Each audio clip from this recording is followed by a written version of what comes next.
D5300을 구입을 해봤습니다. 판매자가 준 사은품인데 3,000원, 4,000원 정도 될 듯한, 좀 이런 것들 안 줬으면 좋겠어요. 이런 거 뭐 들어간 포인트 조금 주고 이제 포인트에서 유료 전환이 자동으로 되는 것도 있고 해가지고 터치 글로브를 하나 줬네요. 차라리 메모리를 하나 줬으면 더 알찼을 텐데. 그럼 내용물을 한번 봐볼까요? 재판매를 막기 위해서 중고 표시를 하나 보더라고요. 그리고 렌즈는 이제 번들 렌즈로 185 VR, 이게 한 2009년도인가 10년도에 나온 번들 렌즈가 있는데, 그거보다는 이제 부피가 좀 작아지고 뭐 여러 가지 개선된 그게 들어있는 세트죠. 근데 이 번들 렌즈 같은 경우는 이제 본체만 사는 사람들도 있는데, 이게 지금 본체 가격만 하면 한 40만원대, 한 42만원대 구입할 수 있고, 위에다가도 착실하게 도장을 찍어서 안전상 주의사항 보증 관련이네요.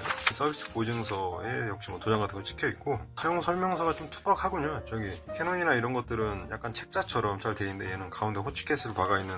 크롭 센서 같은 경우 뭐 DX 포맷, 풀프레임은 FX 포맷으로 나가고, 화소수가 2400만화소, 최대 6000에서 4000이네요. 로우 파일 지원하고, JPEG, 로우 JPEG 뭐 지원하고요. 뷰파인더 커버 크기는 얼마 안 하네요. 조금 뻑뻑한데? 충전기 PC 연결하는 선이고, 어깨끈이 하나 들어있고요. 배터리 타입이 EN, EL14A인데 EN, EL14가 있더라고요. 기존 거는. 그거보다 이제 용량이 한 200mAh인가? 큰 거긴 한데 거의 한 5만원대, 한 5만원, 6만원대 육박을 하고, 호환용이 한 25,000원? 뭐 한 반값 정도 하는데, 사용 시간으로 따지면 한 60-70% 정도 수준? 본품 배터리를 사는 게 낫지 않나. 오, 예, 본품 알맹이가 이렇게 생겼군요. 뭔가 좀 가격 대비해서 무게가 헐렁헐렁하네요. 493g이네. 버튼이나 이런 것들도 크기가 좀 작네요. 이 턱이 그렇게 높지 않아가지고 한 여기까지 튀어나와야 손이 이렇게 쑥 들어갈 텐데, 오, 안에가 이렇게 생겼군요. 신점하고 맞춰서 돌리면, 아, 렌즈를 다니까 얘가 무게가 이제 한 700-800g 나가는 것 같아요. 앞쪽으로 무게가 살짝 쏠리는 게. 니콘 AFS DX 크롭바디용 렌즈고, 185에 최소 조리개 값이 3.5라서 조금 어두운 렌즈에 속하는. 한글이 어딨지? 아, 여기 있네. 서머타임 오프. 시간은 나중에 다시 맞추도록 하고, 촬영 전에 줌링을 회전하여 렌즈를 나오게 해주십시오.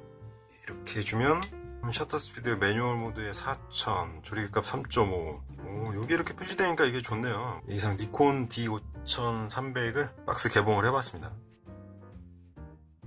이거 크기가 상당히 작아요. 지금 번들 렌즈로 들어있는 것도 상당히 작은 편이고, 700D보단 작고 100D보다는 약간 큰 편인데, 기존에 제가 만져본 게 뭐 에오스 60D 같은 크기가 큰 DSLR들인데 뭐 이렇게 작지? 그런 느낌이 일단 들었고요. 그래도 역시 일반 디카에 비하면 상당히 부담스러운 부피인 건 맞지만, 이쪽이 이렇게 잘려 있어가지고 니콘이 더 작아 보이는 게 아닌가. 이게 얕다 그래야 되나? 아무튼 그래서 그립감은 그냥 그럭저럭. 캐논에 비해서는 뭔가 좀 버튼이 많고 번잡한 느낌이 처음엔 들더라고요. 여기에 벌써 뭐 방향키랑 이런 것들은 기본적으로 있고, 뭐 삭제 버튼, 줌인 확대, 뭐 노출 고정, 뭐 정보 버튼, 메뉴 버튼까지는 이해를 하겠어요. 그리고 여기 이제 메인 다이얼도 있고요.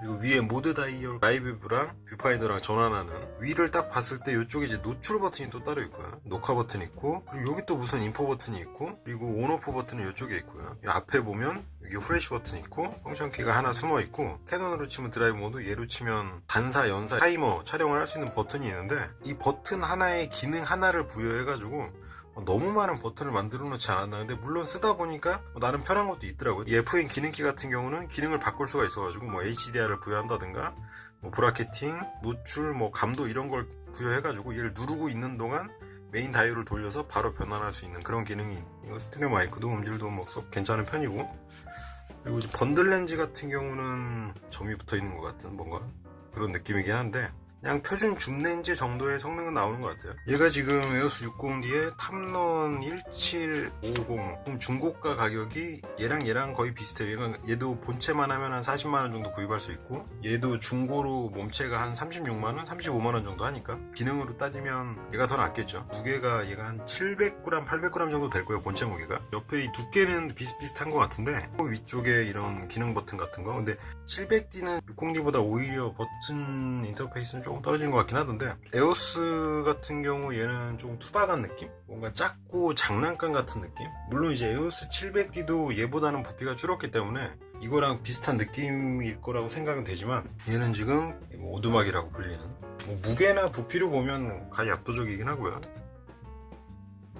이런 흰색 바탕이 안 보이는 곳에 초점을 잡고 사진을 찍었을 때 이제 에러가 발생하면서 셔터 버튼을 다시 한번 눌러주라고 나오거든요. 예. 이게 뷰파인더 상황에서만 이런 에러가 발생을 하네요. 초기화를 해도 해결이 되진 않네요. 이게 어떤 뭐 펌웨어나 이런 걸 통해서 해결이 될런지는 모르겠으나 좀 불편한 감이 없잖아 있습니다.